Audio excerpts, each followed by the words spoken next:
Hello Simple Peeps! I'm Hans. At dahil wala rito ngayon si Chef Tatong, ako muna magluluto ng champorado.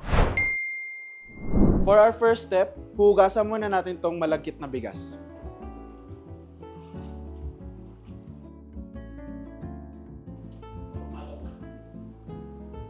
Kuha tayo ng 4 na cups ng tubig. Saka natin ilalagay ang 1.5 cup ng glutinous rice. A pinch of salt.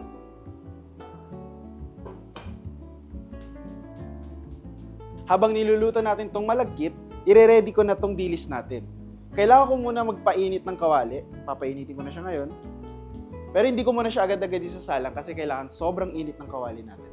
Ayan, so ngayon, mainit na yung kawali natin. Itutusta ko na lang yung dilis natin. Kailangan ma-cover yung buong kawali ng mga dilis. Ayan, so kumukulo na yung malagkit natin. Kailangan lang natin siyang halu-haluin para hindi matutong yung ilalim niya. Yun ang turo sa akin ni Ronel. Pero dahil gusto ko yung champorado ko na may medyo konting sabaw-sabaw, dadagdagan ko siya ng 1 cup of water. Ayan, tapos hahaluin ko lang ulit. Siyempre, hindi magiging champorado to kapag wala tayong cocoa powder.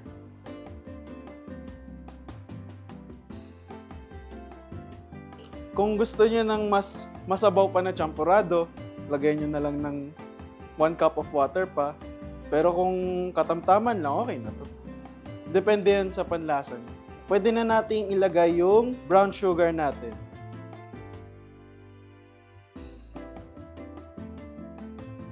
Habang nagluluto tong champorado, set aside muna natin si dilis.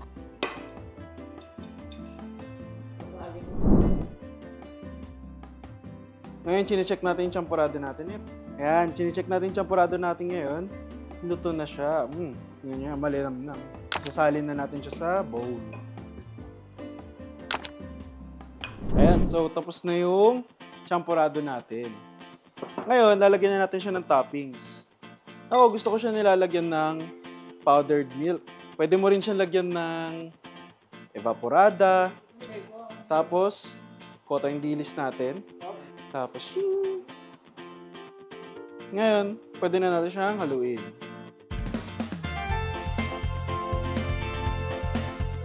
Tikman natin yung ginawa nating champorado. Chef Tatong, kung nakikita mo to, sana proud ka sa akin, Chef. Titigman ko na. First time ko actually magluto sa studio. Mas sanay ako na sa likod ng camera niya. Pero kung nakikita man to ni Chef, hindi ko natutunan to. At kung di pa kayo nakasubscribe, subscribe na kayo sa YouTube channel natin dito sa Simple. Sa ating mga social media platforms, no? Champorado with dilis, simple!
Simple.ph. Living made simple.